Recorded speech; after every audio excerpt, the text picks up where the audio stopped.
Good evening and good morning to those of you joining us from Asia and across the Asia Pacific. My name is Joseph Gerson, and I'm privileged to be welcoming you on behalf of the Campaign for Peace, Disarmament, and Common Security and our co-sponsors, Massachusetts Peace Action and the New England Korea Peace Network.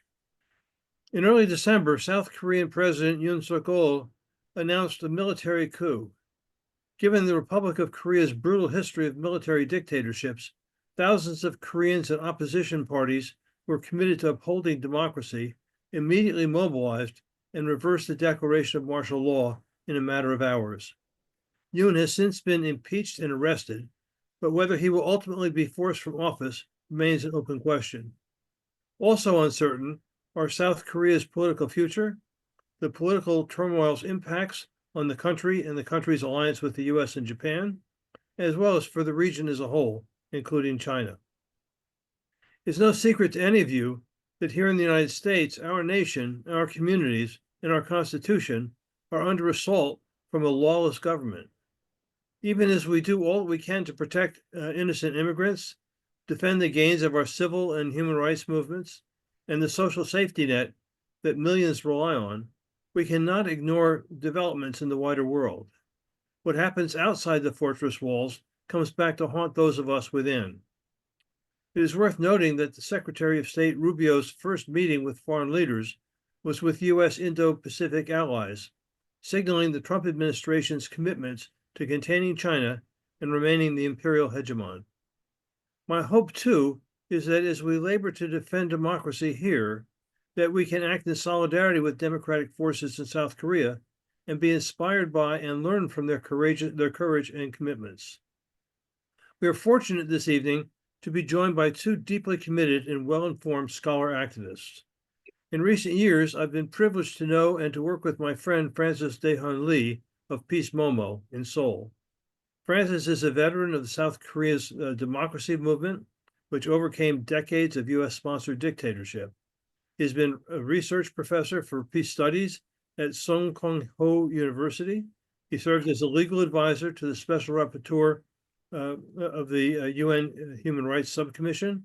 He was the former executive director of ARENA, the Asia Resource Exchange for New Alternatives Asia-wide, and worked with several other NGOs in Korea and Asia. Francis is joining us from Seoul and will describe recent events and political developments there, as well as its implications for Koreans, the region, and possibly for the alliance. It has also been my good fortune to know and to work with Tim Sharrock over the years. Tim is a journalist and writer based in Washington, D.C. He grew up in Japan and in South Korea during the Cold War and has been writing about the U.S. military role in Asia since the late 1970s. In 2015, he was given an honorary citizenship by the city of Gwangju for his reporting on the secret background role played by the U.S. government and the military in events surrounding the 1980 Gwangju uprising in South Korea and the imposition then of martial law. He was a correspondent for The Nation magazine and the author of Spies for Hire, The Secret World of Intelligence. Drawing on his long history in Korea and as a journalist in the imperial capital, he'll share his understandings of South Korea's political crisis and will give us his views on how South Korea's political turmoil is being seen and responded to in Washington. Each speaker will have up to 15 minutes for their initial presentations. We'll then move to questions and answers. Along the way, you can use the Q&A button at the bottom of your screen to pose your questions. I want to plead with you to only put questions there and not use that as a poster board for comments or chat box. Otherwise, it'll make it difficult for me to see the questions and to run this efficiently. So there we go. I'm really looking forward to this. Francis, the floor is yours. Thank you, Joe. Good evening, everyone. I'm Francis Daehoon Lee, working with an NGO called PEACEMOMO. PEACEMOMO focuses on training for teachers, peace activists, and does campaigns for peace building in Korea and Northeast Asia. And thank you for your attention to the situation in Korea and its implications. I'm going to use a few slides at the beginning of my talk to describe the recent situation and my thoughts on the implications of this turmoil in Korea to the region and to the world. Before I begin, I'm going to use a different term for South Korea and North Korea. I'm going to call them ROK, Republic of Korea, and DPRK, Democratic People's Republic of Korea for North Korea, reflecting the changing situation between two Koreas. As you know, the martial law was declared at night on December 3rd. It was very sudden, and the situation was not did not show any sign of crisis, internal or external. So it came from the presidential discretion alone. And two things happened. The opposition party, which is Democratic Party, they quickly decided to rush to the National Assembly because National Assembly has the authority to repeal the presidential decree of martial law. So they were rushing to the National Assembly building. At the same time, voluntary citizens, including myself, they also decided to rush to the National Assembly because they instantly felt that this was the only way to stop the martial law. And the troops were storming into the assembly to block that act by the National Assembly. There was a little mistake in the Yoon's government, the martial law forces. They have been planning for the coup, for this military action for like 2 years. And the plan was very serious and comprehensive, and it included a massive mobilization of all different special forces, intelligence, and anti-espionage units, etc. So the plan was quite comprehensive and professional.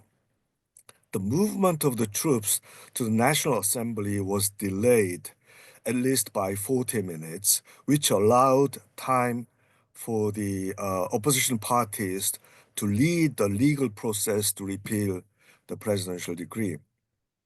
Why was that? There were two factors.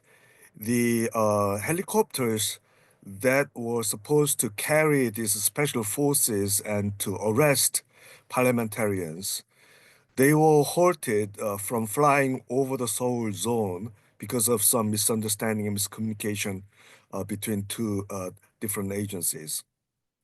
So they were delayed, and on the spot when they arrived, they were surprised to see people's resistance against the soldiers, and the soldiers were not fully informed why they were storming into the National Assembly. So they were confused. And there's a third factor. So when these specially trained professional soldiers and army commanders faced in their mind unexpected people's resistance on the spot, and when their order was not very clear, then they were confused and they decided to either halt their action or slow down action or lower down their military activities against the supposed targets, the parliamentarians and the people. So these factors combined, the troops in the National Assembly building, they failed to stop the National Assembly sessions to proceed. So in about 1 hour, the National Assembly was able to pass their legal resolution to repeal the martial law. So that was very fortunate. But I'd like to highlight that this martial law, this coup was very well planned. And if this airborne special forces were not delayed to the National Assembly, then definitely the National Assembly could not have repealed the decree, and probably a few thousands and maximum tens of thousands of political leaders and activists would be now in prison and being tortured. And this country would look very much like late 70s under dictator Park Chung-hee by now. So there are two facts. This was very close, and this was very closely stopped on the night of December 3rd. And then on December 4th, that's early morning, the president hesitates for 3 hours to accept the National Assembly resolution. And this 3 hours was very tense because some of the troops were there. Many of the police of Seoul city, they were there under the martial law command, and thousands of citizens were on the streets. So during this 3 hours of Mr. President Yoon's hesitation whether to sign the National Assembly bill or not, if there were any one gunshot, it would have been another bloodshed on the early morning. And luckily, nobody began any shooting or setting fire of any buildings or physical clashes or bloodshed. So nothing of this sort happened during the 3 hours, and through media and through other sources, pressure was growing, and about 4:30 a.m., the president finally signs the repeal bill. So that was the first chapter of this big uh, event. I'd like to highlight 5 points. The protesters, ordinary citizens, many of them NGO activists, but also many large number of them, voluntary individual citizens, they decided to rush to the National Assembly to slow down the martial law forces. That was very important. Number two, opposition party was the majority party in the assembly from the general election uh, in April last year. That was a very crucial point. So people already showed their opposition to the government through general election. The opposition party was in good place, and they were in time into the building, which is a legal condition to pass the law. And then they passed the resolution by persuading a few members of the ruling party. That was the most important factor on this night. And we would like to emphasize the work of MP staff, several hundreds of them. They physically stopped the advance of the special forces with their bodies and arms, and grabbing them, stopping them, using what you call it, fire extinguisher gases, etc., with tables and chairs. So these hundreds of MP staff, they were the number one heroes of stopping the martial law forces. And then, being ROK society, we used SNS and media a lot to mobilize people on these crucial 4 hours. And then after that, impeachment process starts. That's the good news. And after second trial, the impeachment was passed in the National Assembly. So we have a constitutional court after the Supreme Court. The constitutional court decides impeachment case, and the deliberation is now in process, and the final decision is expected in late April, February at the earliest, and in April at the latest. And the most probable case would be Yoon's impeachment will be accepted by the Constitutional Court, and he will be fired immediately. And then criminal case is waiting. He's already arrested on December 15th on criminal case of insurrection, leader of the insurrection. So the criminal case will begin as soon as he's being fired. But there is another factor, that Yoon has been the most vocal pro-US president since dictator Park Chung-hee, and he also pushed very hard for US-Japan ROK trilateral military alliance. And he demonized DPRK and demonized Russia and China for supporting DPRK in his government. Now, this has kind of triggered the potential ultra-right-wing ideology, and many of them are organized by fundamentalist Christian churches and Christian groups in South Korea, in ROK. And this happened. This is a precursor in 1945 and 1953, before and during the Korean War time.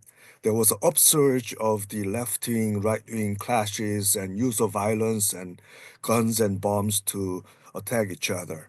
So that was the first kind of semi-civil war from 1945.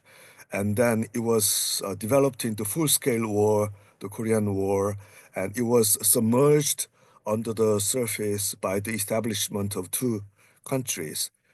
Now, this clash, I would say this is like an inherited, inborn conflict of Korea, both North and South, DPRK and South, ROK included.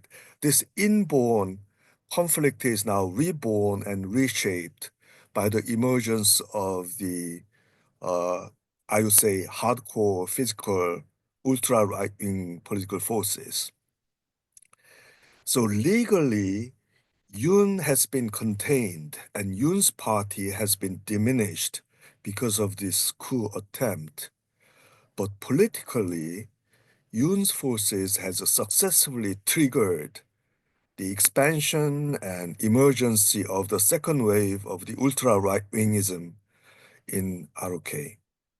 This is the most dangerous part, and I'm quite sure that Yoon and his supporters will not accept the decision of the Constitutional Court in February or in March. So the decision of the Constitutional Court will not be the end of the game.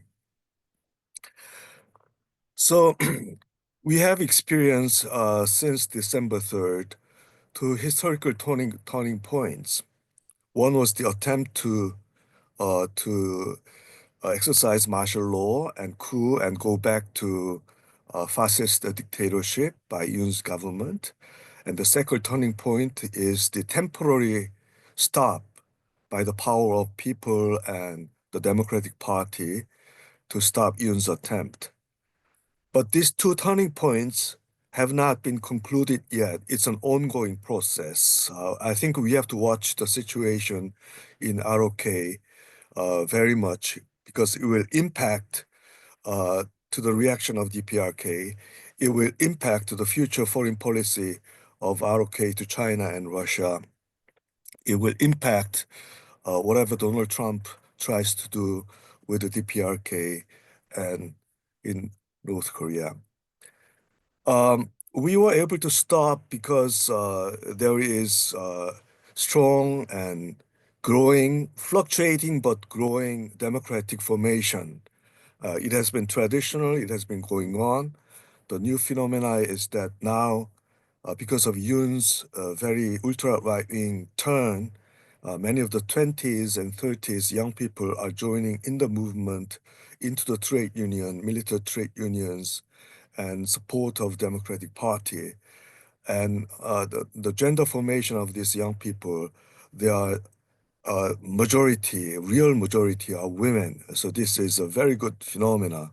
So Yoon's anti-feminist, gender divisive policy now is seeing reaction of 20s and 30s young women participating in the democratic cause. At the same time, internationally, I think Yoon has disproven the Biden initiative of trying to mobilize Japanese and ROK military forces in Asia Pacific as a U.S. hegemonic bloc. Because Biden's strategy is that democratic countries should unite to fight against China, DPRK, and Russia. And that liberal cause, that liberal discourse has been effectively smashed by his colonial power, Yoon, staging military coup. It's almost like a outright physical, you know, a physical attack on the face of Biden administration, December 3rd. It's a betrayal of the liberal cause. Okay. And finally, I'd like to say about Donald Trump a few words, and then I will finish. Uh, right now, South Korea effectively doesn't have a government. So they are not in good preparation of Trump foreign policy to ROK Northeast Asia. But there is lots of expectation that Trump will approach the PRK in the old-fashioned transactional, trying to make a deal. But strangely enough, this time, the PRK did not react at all, did not react to Donald Trump. That's a factor. But they also toned down their missile test and nuclear programs.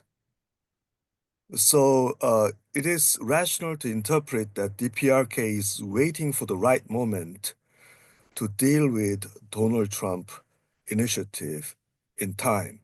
So they will not continue to reject Donald Trump's approach, new initiatives, and they will react especially to Donald Trump's new position that the PRK is a nuclear power, because that's one of the main goals of the PRK in their pursuit, to be recognized as a nuclear power and to come into a diplomatic negotiating table. But there is one problem. If the PRK reacts to Donald Trump approach, and if that diplomatic negotiation include some aspects of recognizing the PRK as a nuclear power, and some aspects of negotiating for nuclear disarmament, then this will be total scrapping off of the policy of complete denuclearization of Korea. And this will make a big impact to ROK and Japan.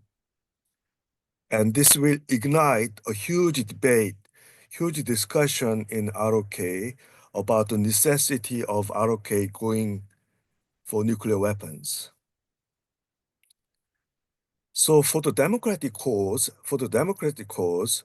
we have an opportunity and challenge at the same time. Opportunity, if the PRK negotiate with the US, the tension will go down and the military activities will be somehow controlled or balanced. But the challenge is that it will ignite a huge surge of public discussion and possibly consent to have nuclear weapons in South Korea, in ROK, and this will ignite a similar phenomena in Japan and also in neighboring countries. So I think it's a good time for people like us to discuss about a third way, or new alternatives to intervene into Trump politics in Northeast Asia. Thank you. Francis, thank you. That was absolutely riveting. Certainly news that most of us here in the United States don't have access to. So thank you very much, and there'll be time to come back with questions. Tim, the floor is yours, and I'm really looking forward to hearing your perspectives on all of this.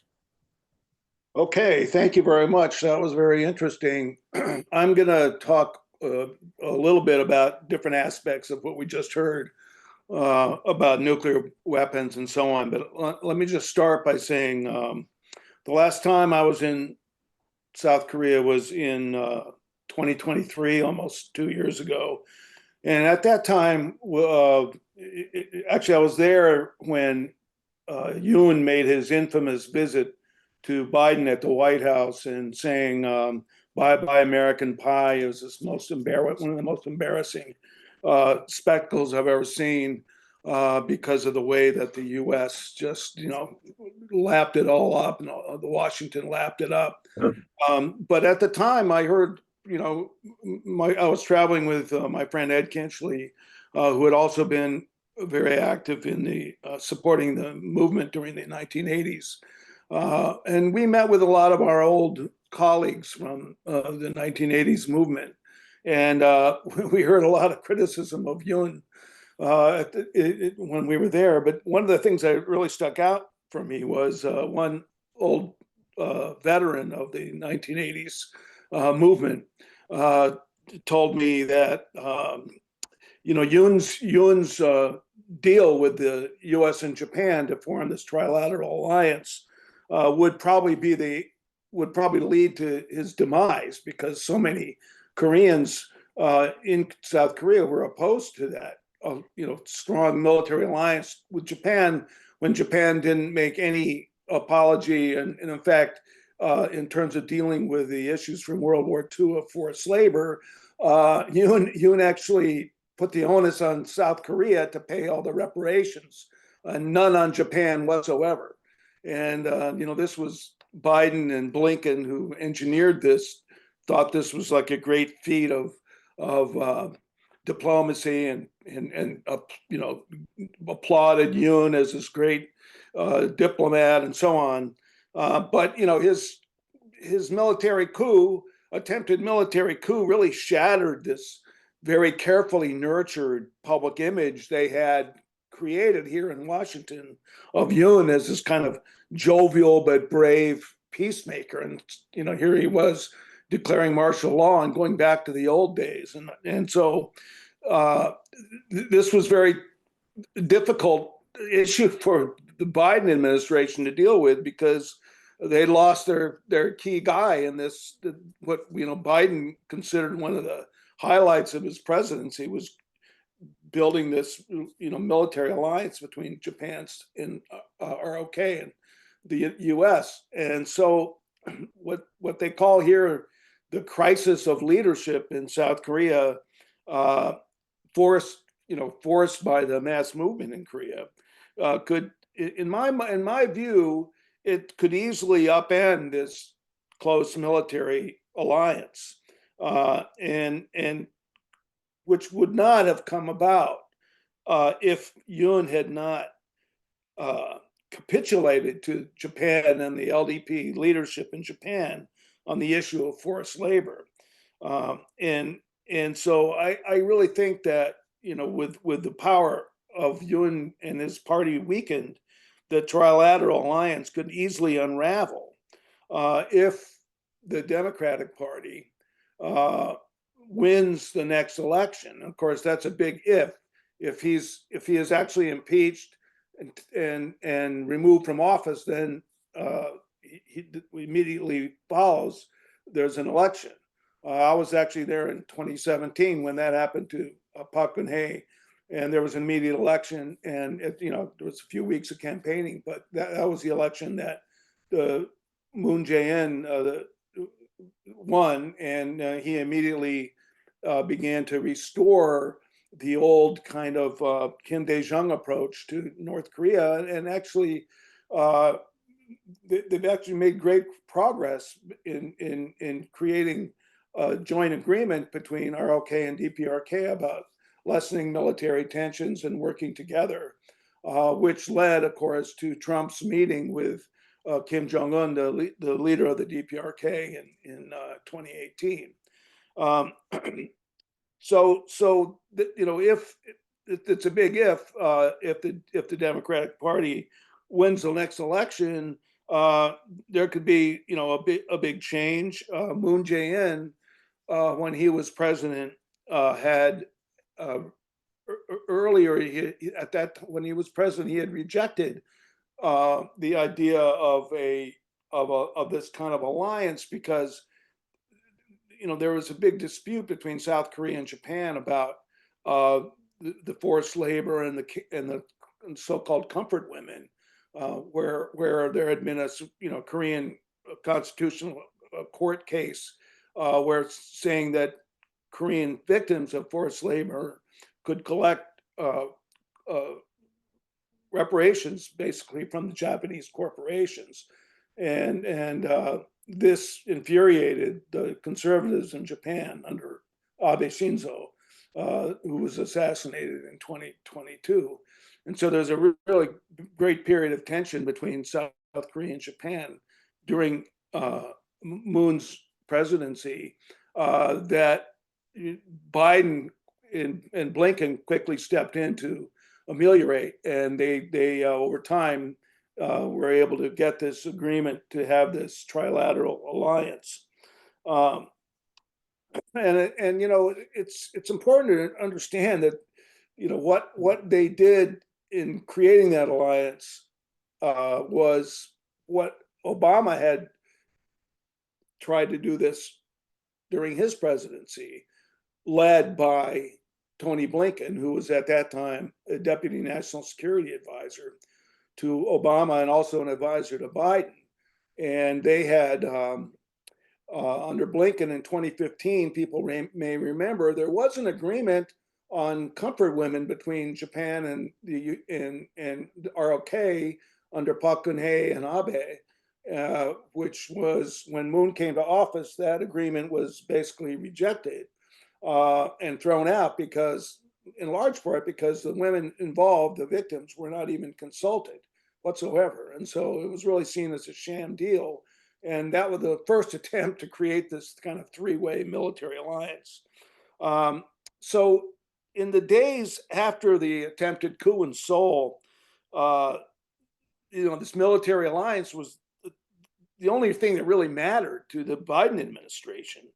And they would talk with the foreign minister of South Korea and Japan and defense officials, and they would always say, we reaffirm this trilateral alliance and so on. It was very, very important that it's very important to Biden and his people to keep this three-way alliance, and that means keeping Yoon or his party in power.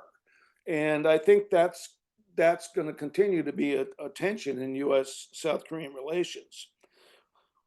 But so the U.S. response was, well, at first it was like, well, we hope that democracy will be upheld, and they'll work this out, and but they didn't criticize Yoon at all for doing this martial law attempt, which as anybody who's followed it knows would have been, there would have been bloodshed and people in prison and torture and who knows what could have happened, but they really played all that down and just said, Korea's democracy will hold and so on. And it's significant to me that in the last days of the Biden administration, one of the ways that they've expressed this trilateral alliance has been to have trilateral military exercises. And so, like on January 16th, just 4 days before Trump came in, the U.S., ROK, and Japan had, a trilateral aerial exercises where, two B-1 bombers were accompanied in the skies over Korea by Japanese and ROK warplanes. And in a way, it was a kind of subtle psychological warfare on the part of the U.S., I believe, in the Pentagon. Psychological warfare on South Koreans is a way to say, you should keep Yoon's party in power because this is, what Yoon has been able to do, create this alliance, this strong military alliance. And I think that's, now that alliance is really in question. Moving to Trump, South Korea's role as a key ally in the Pacific is likely to diminish, in my view, and Japan's role as a close military ally of the U.S. will increase. It doesn't mean that there'll be a big change in the U.S. military posture in South Korea because, they have very tight relationships all up and down the command. It's a joint, most Korean forces are under a joint U.S. South Korean military command called the Combined Forces Command, which is led during wartime by a U.S. general. So currently, if South Korea goes to war, say with the DPRK or anybody else, the military would be under the command of this U.S. general, who's also the UN commander in Korea. So, and also he's also the commander of U.S. Forces Korea. So it's a very, kind of dicey issue for the U.S. military and the Pentagon. But as we just heard, Trump has already been talking about, going back to his negotiations with Kim Jong-un. and with the DPRK. And he'd like to open talks, at some point. And he signaled this. And even long before the election, a lot of the discussion in the press in Korea over Trump and Japan as well was, what would happen if he opened talks with Kim Jong-un. And a lot of Korean analysts were telling the press and telling the foreign press that South Korea would be basically cut out of any kind of U.S. diplomacy with the DPRK, and that's probably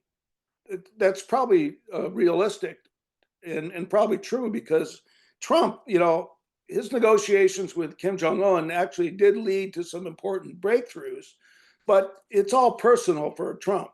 And it's all about him and his self-aggrandizement. And he really did not care one bit about South Korea or the Korean people.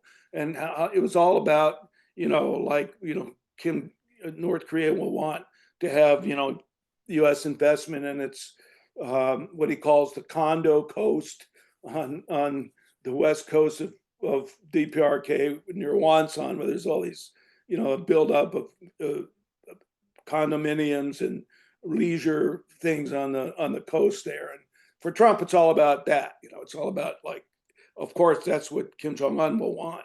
But he has really nothing but disdain for South Korea. And of course, he wants them to pay more for their protection, and that's going to become an issue. And, with Yoon being totally out of the picture, and the ruling party in chaos, that weakness will really accelerate this trend of South Korea kind of being denigrated as a U.S. military ally. In my view, that's not necessarily a bad thing. But anyway, I think that's my realistic appraisal. So, as I mentioned, like in his first public remarks about this, Trump did say Kim Jong-un would probably welcome him being in power, and mentioned this condo coast on the East Coast. But Kim has said very little about Trump, except that he won't talk to the U.S. as long as the U.S. does not recognize the DPRK as a sovereign nation. That statement was made a few days ago. So it's going to be tougher for Trump to do this. But the also early statements by Trump and Secretary of State Rubio seem to indicate that they considered the DPRK a nuclear power, which is, of course, anathema to hardliners here, and it's anathema to many in power in the ROK, and so as a result, I think there was some discussion between Rubio and the foreign minister of the ROK and also Japan, and they've made some statements saying, of course, denuclearization will be higher on our list of things to accomplish with Korea. But I think that only came about because of pressure. Tim, I need to ask you to think about wrapping up. I'm sorry. Oh, okay. Well, anyway, I think the Trump's policies in Asia are slowly evolving, and like I said, I think they're going to be much more focused on Japan as a military ally, and the people that he's appointed to the Defense Department, particularly this individual Elbridge Colby, who's Undersecretary of Defense for Policy. It's kind of what they call realistic restraint, which means it's not neocons. They don't want to make war. And they also don't seem to consider China a rival in every aspect of the globe, like the Biden did. It's more like they're more rivals than adversaries. They don't see it as so much of an adversarial relationship with China. And of course, Trump thinks he can make deals. And so what they've said publicly and written about before they came to power was they'd like to see a kind of coalition. If for example, there's a war in Taiwan, they would rather have local forces like Japanese, Indian, Australia, even Vietnam and South Korean forces defend Taiwan, not the US. And so it's a kind of a different alignment they're looking for. But they also want to stabilize and strengthen the US military power in that whole region. So, Japan, Okinawa, South Korea, other islands. And they call it the first island chain running from Okinawa to Taiwan and the Philippines. And they're going to be building that up, and they want to strengthen those forces, which means there's going to be an emphasis on, strengthening bases in Okinawa, the U.S. bases in Okinawa and South Korea, possibly bringing in THAAD, missile defense, that kind of thing. And so it's really unclear, but I think that South Korea, with this crisis going on, is clearly the U.S. is not really considering them, part of the broader structure of their alliance in Asia, and I think they're waiting to see what happens. But unfortunately, the two Korean Americans, or several Korean Americans, have been elected to Congress in recent years, and one from California, who is a Republican, is basically taken all her information from the far right that was just described in South Korea. And so there's really no knowledge about the far right in South Korea here in Washington, except they know that it's the right wing in South Korea that the US is mostly allied with, and that the left and the progressive wing of South Korean politics does not want to have a militaristic approach to DPRK, and would rather have negotiations than military confrontation like Yoon did. Tim, I think we need. I'm going to just remind you right now. So my message to Koreans in South Korea and its progressive movement is to use this situation wisely, because it might be the best opportunity in decades to win some independence from the U.S. and really be a sovereign country within the formation of East Asia. And so I think that Trump may not be all that bad in terms of the real situation in South Korea, except that his people are very close to the South Korean politicians who want to nuclearize. And I think they would like to see South Korea nuclearize, have nuclear weapons, because that would mean they would be taking care of their defense instead of the US. And so this alliance with the right is probably going to continue under Trump. Tim, thank you so much. I mean, that was a lot of background, and it really helped to put the current situation in context. So thank you so much. We're now going to move to Q&A, and your MC here is going to see what he can do, reading through the questions here to try to be wise. Maybe the first question here for Francis, a fairly basic one. Did Yoon want to be a dictator? Yes. Short and sweet. Do you have a sense of how he would have ruled? What his dictatorship would have looked like? Well, his denouncement or his hate against the Democratic Party and the independent trade unions and independent NGOs like mine, his hate was much more than anybody had expected. And through his testimonies in the court, it seems that he really believed that the National Assembly was hijacked by the Democratic Party, and even the court is hijacked by leftist influenced, unqualified judges. he seemed to believe in this. So based on this, when the coup had succeeded, he would have gone back to one-man rule. So thank you. It's it's all very chilling, as it's in its own way quite chilling here.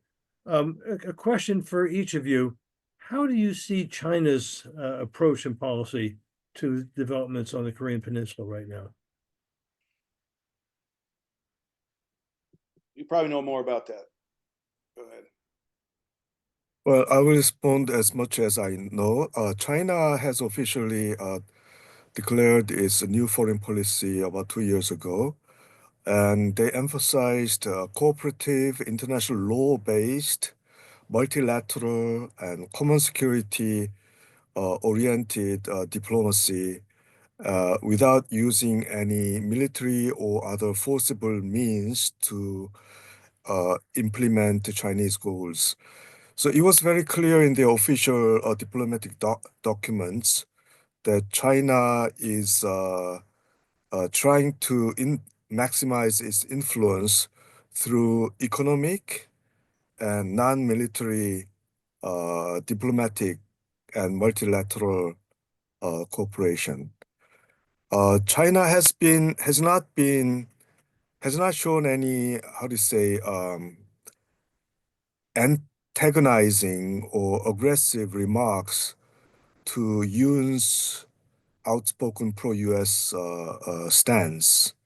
China has showed several regrets on the South Korean government's lack of cooperation or consultation with China, but they did not push it very hard. My rational conclusion is that China is not behaving as a military hegemonic expanding power. And people may ask, but what about Hong Kong and what about Tibet and what about other minorities?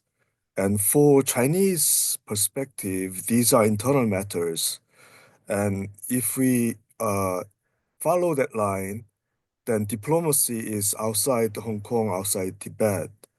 And China has not shown any military-based hegemonic stance to outside. And some people might ask, what about South China Sea and building Chinese military facilities in the near sea? There is a contest of views also. For China, their coastal defense line extends much further than what the West sees, what the outsider sees. So there is a contest of which is the defense and which is offense, and this has to be, I think, debated. But China sees the so-called expansion, oceanic expansion, as fortifying their defense lines. And the Chinese perspective is that U.S. is military advanced too close to China's coastline. So there are troubling, very different perspectives on Chinese diplomacy, but I think we need to have some balance from Western media oriented bias against China. Thank you, Francis. I am reminded of Trump's ambitions for both Greenland and Panama. But that also makes me think in terms of some of the similarities between the United States and China in terms of the Monroe Doctrine, and the idea of if you will, offense for defense. I want to go to other questions here. We only have but so many. Let me see. One question here, I'm going to rephrase it a bit, but for so long, the discourse and the tensions had to do with reunification of Korea. And it seems that generationally this has changed in the ROK. And we had the statement from North Korea that it's now a separate country. How should we understand the perspectives of reunification? Is this something now past history, or is it something that is still alive in discussion? How do you see this? Yes, it's a very heated debate point, and it's a right question at this time. Yes, the PRK has made it very clear that it will consider ROK as a separate another country, not part of the one country to be united. And they are now scrapping off all concepts of peaceful unification from their constitution, from their laws and their policies. So on the surface, it seems that it is very clear DPRK has clearly decided to regard ROK as another one of the countries in the world, neighboring countries geographically. But I think we have to pay attention to the precursor of the decision of 2023, which is DPRK's decision to make nuclear weapons and the right to use nuclear weapons in defense of the country into the law. That happened in September 2022. So that means nuclear DPRK, these nuclear weapons cannot be negotiated through leaders' diplomacy, because nuclear weapons and the use of nuclear weapons is now into the law. So if we want to change DPRK's nuclear policy, they have to wait until the People's Assembly change the law. I think these two things put together, the DPRK's international aim in the international arena is to be recognized as a proper sovereign state by the United States and by any other countries, and to behave like one of the many sovereign states. I think that's the ultimate aim. But if this aim is put into implementation, that means the PRK must compete with powerful and rich ROK, South Korea. Do you understand what I mean? Mm. If DPRK aims to stand as a sovereign and proper nation state, as a member of the UN and member of the international community with their nuclear weapons, then inevitably they have to compete in every aspect with ROK. ROK is a rival country. Economically, politically, militarily, historically, is a rival country. So therefore, what is the best way for DPRK regime to persuade and mobilize the people for a great nation? Win the competition with the ROK. It's not unification discourse. And at the same time in ROK, generation changes everything. And ROK, South Korea, is a country of rapid changes. So over the generations, the cause of unification gets weaker and weaker. Unification becomes part of the ideological education of the state, of the government. It's boring. People don't like it. So unification as a given, automatically given national agenda, that kind of belief is now gone. So in ROK in South Korea, there will be a competition among political forces or social movements, old and new, either to make unification a living agenda or reshape the agenda of unification, or to recreate new agenda of how to deal with the DPRK. So this is a transitional state, and the agenda of unification in ROK, in Korea, and in the world, the agenda has fundamentally changed from its ground. Thank you. That's really helpful. I'd like to add Go for it. a couple things to that. One is that it's important to remember that this relationship between South Korea, this military alliance between ROK, the southern part of Korea, with Japan, its former occupier, with the US, was a signal to the DPRK that, in reality, the ROK doesn't have any interest under this government, doesn't have any interest in unification with the DPRK eventually, but is more unified with Japan than the DPRK. And I think that was one of the reasons that Kim Jong-un put out this statement after this alliance was created about South Korea and North Korea both being sovereign nations. And he talked about their borders and everything. And I think, that it was a real statement to the world that, no, we're interested in a relationship with Japan militarily. And so that was the reality, I think, that Kim Jong-un understood. But I also agree that times have changed. I mean, I remember being there in 1972 when the first talks between North Korea and South Korea happened, and North Koreans came to Seoul. People were really excited. It was like unification seemed real to people, and the war wasn't that long ago, and people were excited about it. I was kind of amazed when I was there in 2023 and meeting people, and one person said to me, I'm not really interested in unification anymore. I want a free Korea where we don't have foreign military on our soil, and we're two different countries and two different systems, and we can travel to each other's land and visit our relatives and visit and that kind of thing, but we're still two separate countries. And so I think the situation has fundamentally changed. Thank you. I think for some of our viewers who may not know the history here, Japan invaded Korea, in 1895, and 1905 it became a colony. It was brutally ruled by Japan, not only in terms of the war, but otherwise. And so there is this history that the Japanese government has yet to really confront, or not only the Japanese government, the Japanese society as a whole.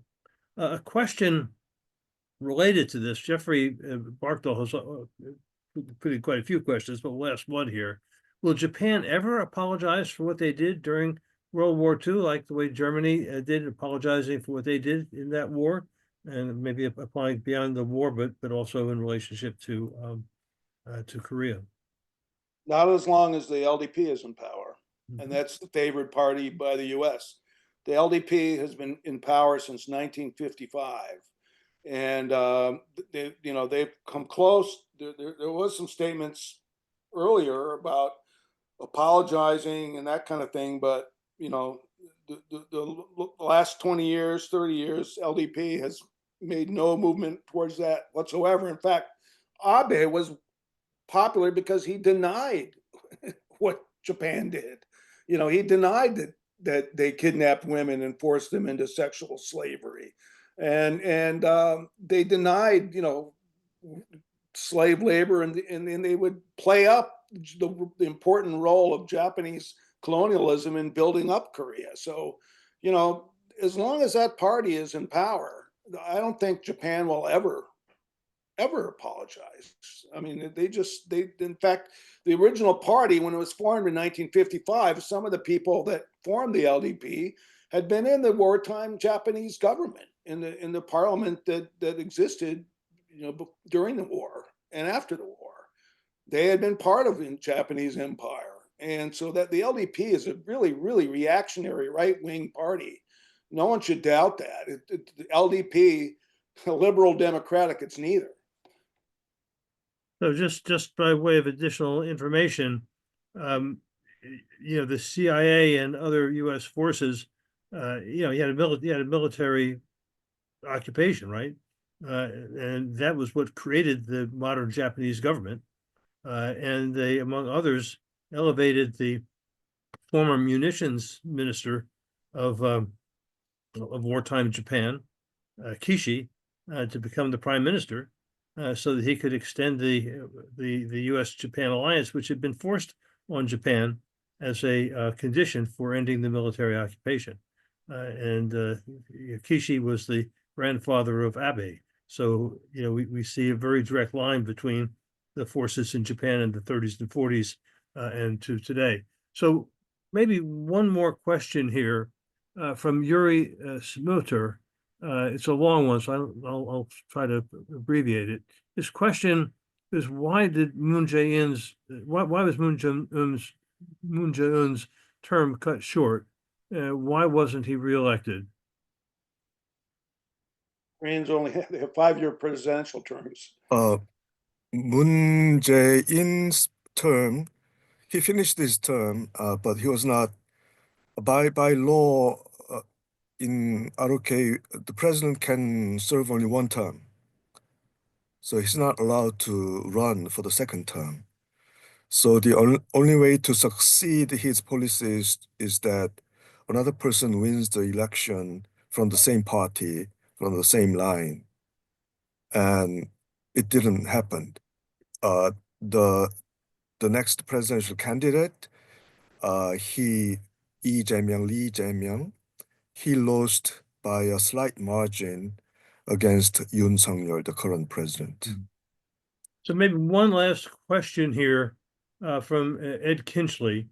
If the opposition party, the Democratic Party, comes to power, how will they react with Trump as he moves to negotiate with the DPRK, assuming he does?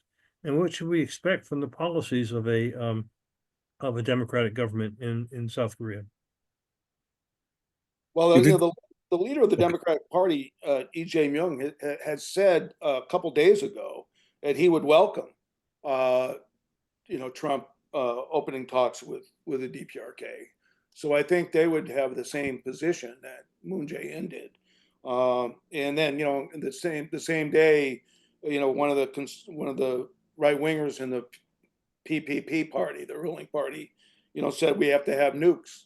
The only way to have a balance of power is to have nuclear weapons ourselves. And so I think that's where this debate's going to play out.